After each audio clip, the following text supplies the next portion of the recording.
Yo guys, what's up? It is Master here, and today we're gonna have a Halo Wars 2 video today, showcasing the Arbiter as the leader, the new leader DLC in Halo Wars 2. This is gonna showcase all of his units in action, as well as all of his leader powers and how they explain how they work as well. So first of all, we got the elite grunt squad. The grunt squad is led by a Sanghili instead of a brute, which is rightfully so. The same will be for the shipmaster now. They updated the shipmaster, have a elite leading the grunt squad as well, and also the elite squad now has its own upgrades available as well.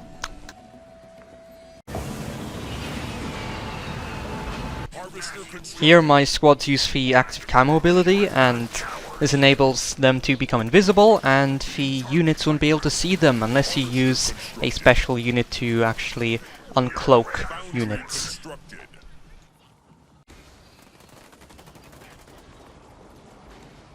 Enemy and squad reserves researched.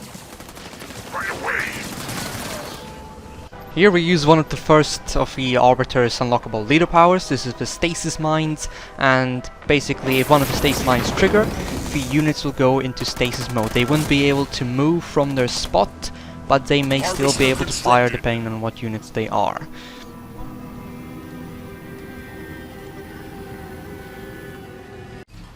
The elite enforcer units are anti-building units, and they are really effective if you want to harass the enemy team at the early stage by destroying his supplies and buildings. You'll see so in just a bit.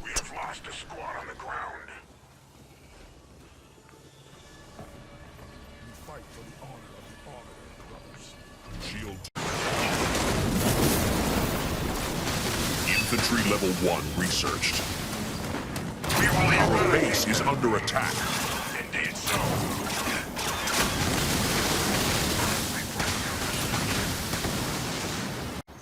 The enforcers can also throw stasis bombs at the enemies and paralyze them and wreck them or escape. The enemy has destroyed one of our buildings. Using any leader power of the conduit of rage, leader power is unlocked, will give your units boosts to rage, which will give them extra damage boosts and speed boosts as well.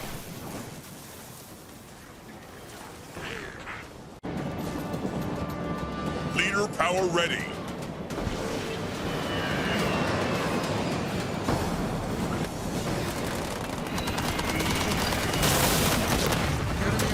Local units.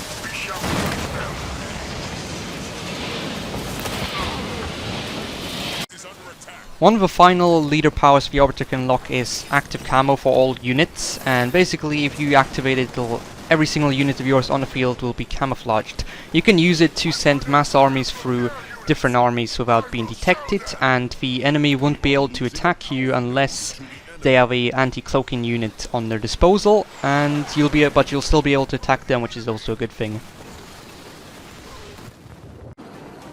You also have the brand new Phantoms here, the Banished Fans, which are exclusive only to the Arbiter right now in Halo Wars 2.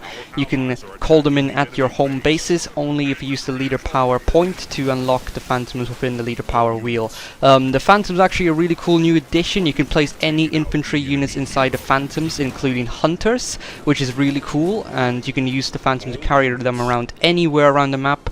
You can use them to launch base assault, and then you can tell all your banished infantry units to get out of the Phantoms, and they can start wreaking havoc on the bases. The Phantoms themselves don't exactly have the best health, but they can still pack a punch, and they can actually give you some air support without having any infantry units inside. But let's say you have a Hunter inside the Phantom, they will actually shoot from within the Phantom on ground units, and they can that way you can just shred vehicle units on the ground. So it's a really effective strategy, and I can't wait to try it out. Enemy building demolished.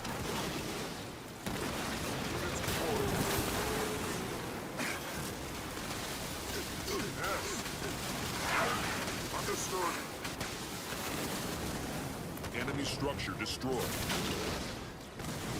Local units. This is a mass stasis field. You can pretty much paralyze any units which are located within the circle of field here and destroy them. They won't be able to move, but they can still fire. Enemy building demolished. Enemy ground vehicle.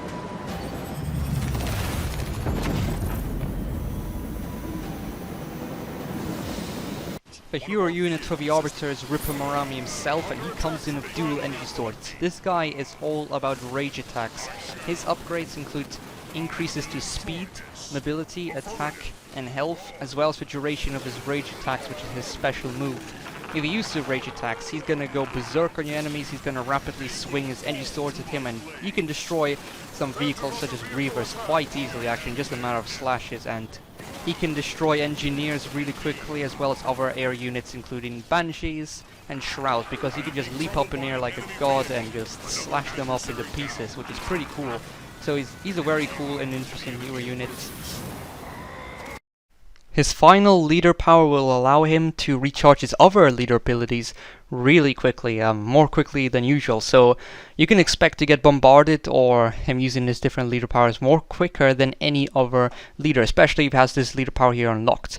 You can call in a stasis field in just a matter of seconds or just a minute, actually, which is pretty insane, actually. So you can just spam and harass people eventually with stasis fields, which I'm going to definitely try someday.